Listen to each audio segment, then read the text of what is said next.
Assalamualaikum warahmatullahi wabarakatuh. Alhamdulillahi wassalatu wassalamu ala rasulillah wa ala alihi washabihi aman wa'ala. Perkenalkan, saya Abdul Rahman, mengajar di SMA 1 Negeri Long Ikis, Kabupaten Pasir, Kalimantan Timur. Pada kesempatan kali ini saya akan membawakan materi bab 2, yaitu memahami hakikat dan mewujudkan ketauhidan dengan syu'ubul atau cabang iman. Adapun tujuan pembelajaran dari materi ini yaitu setelah mempelajari materi ini, peserta didik mampu menganalisis makna syu'abul iman, cabang-cabang iman, pengertian dalil, macam dan manfaatnya. Yang kedua, mempresentasikan makna syu'abul iman, cabang-cabang iman, meyakini bahwa dalam iman terdapat banyak cabang-cabangnya. Yang keempat, membiasakan sikap disiplin, jujur, dan bertanggung jawab yang merupakan cabang iman dalam kehidupan. Adapun yang B-nya, infografis. Diharapkan setelah mempelajari materi tentang syu'ubul iman ini, saya atau siswa akan memahami bahwa ada 77 cabang keimanan dan siswa akan mengimplementasikannya dalam kehidupan.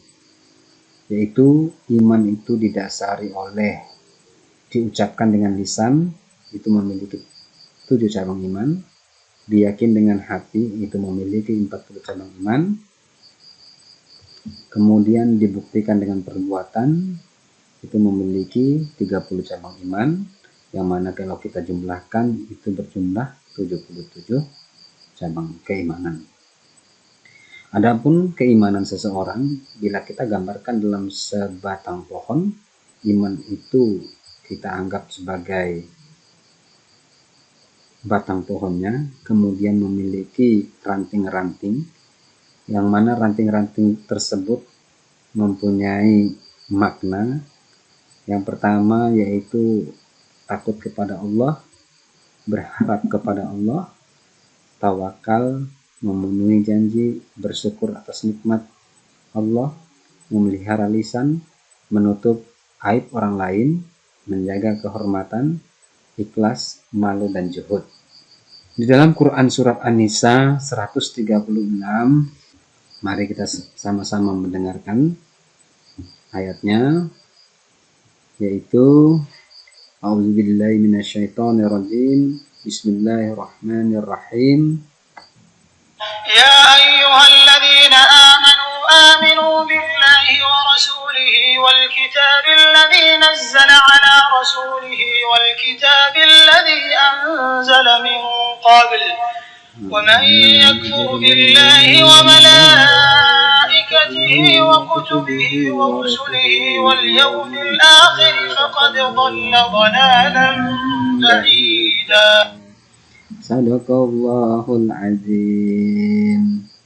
Yang mana artinya, wahai orang-orang yang beriman, tetaplah beriman kepada Allah, Rasulnya, dan Muhammad SAW, kitab Al-Quran yang diturunkan kepada Rasulnya, dan kitab yang dia turunkan sebelumnya.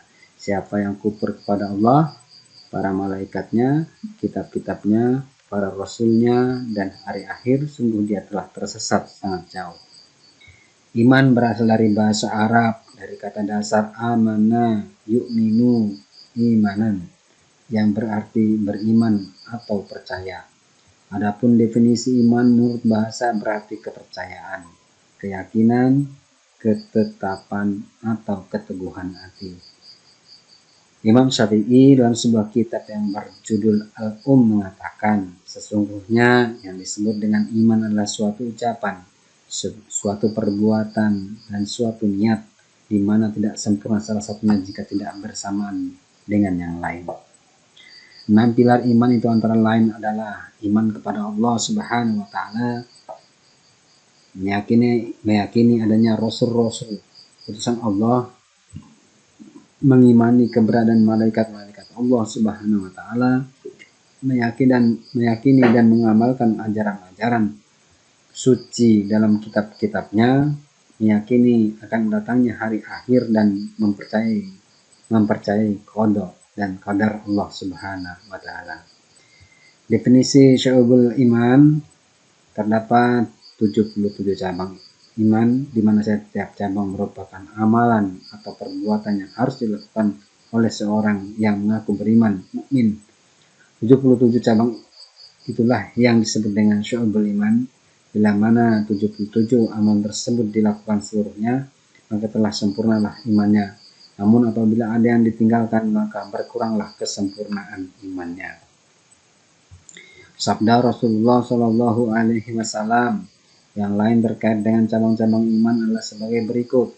Dari Anas radhiyallahu an, dari Nabi Shallallahu Alaihi Wasallam, beliau bersabda, 3 hal yang barang siapa ia milikinya, maka ia akan merasakan manisnya iman, yaitu menjadikan Allah Subhanahu wa taala dan Rasulnya lebih dicintai dari selainnya, mencintai sesuatu semata-mata karena Allah Subhanahu wa taala, dan benci kepada kekufuran sebagaimana bencinya ia jika dilemparkan ke dalam api neraka.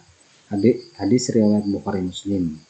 Dengan kata lain, dimensi dari keimanan itu menyangkut 3 ranah, yaitu ma'rifatun bil qalbi, yaitu meyakini dengan hati, ikrarun bil lisan, yaitu diucapkan dengan lisan, amalun bil arkan, yaitu mengamalkan dengan perbuatan anggota badan.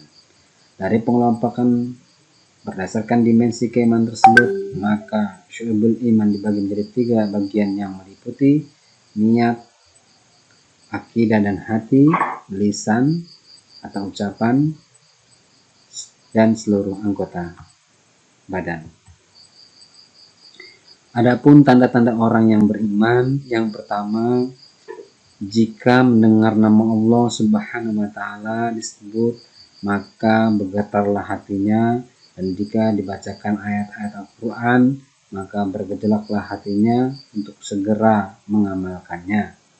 Yang kedua, senantiasa bertawakal setelah bekerja keras dan berdoa kepada Allah Subhanahu wa taala. Yang ketiga, selalu tertib dalam menegakkan dan menjalankan sholatnya.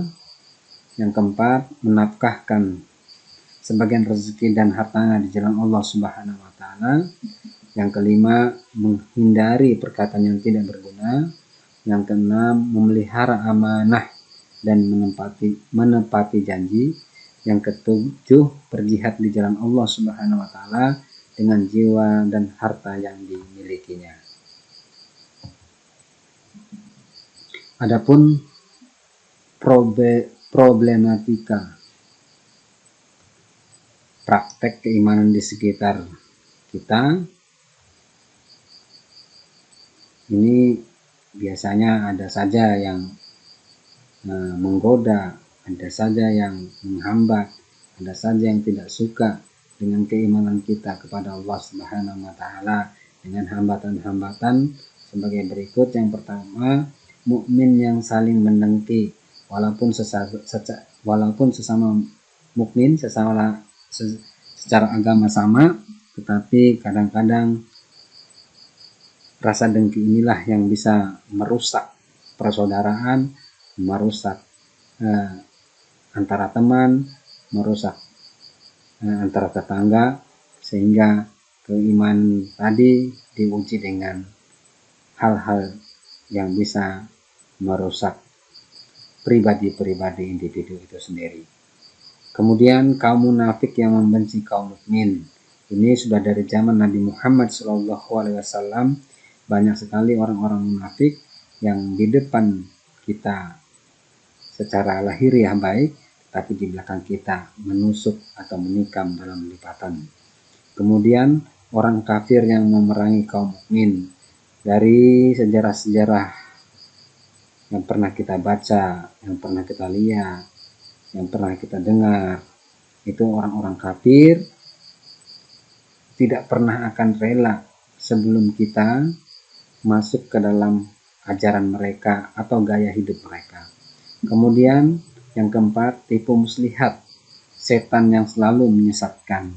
Jadi setan ini sangat lihai sekali, sangat pintar sekali dalam hal menipu manusia, sehingga secara tidak kita sadari, sedikit demi sedikit kita tergelincir ke perangkap setan. Kemudian nomor 5, godaan hawa nafsu dari dalam diri setiap mukmin.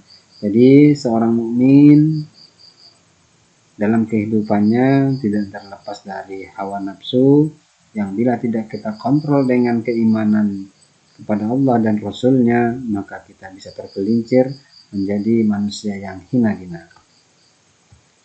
Kemudian hikmah dan manfaat syu'ubul iman. Yang pertama, iman menghilangkan sifat kepercayaan manusia terhadap makhluk. Dengan kita meyakini Allah satu-satunya Tuhan yang Maha Esa, maka dengan kita mempelajari keimanan, diharapkan kita menjadi orang yang selalu terkontrol dalam kehidupannya sehari-hari,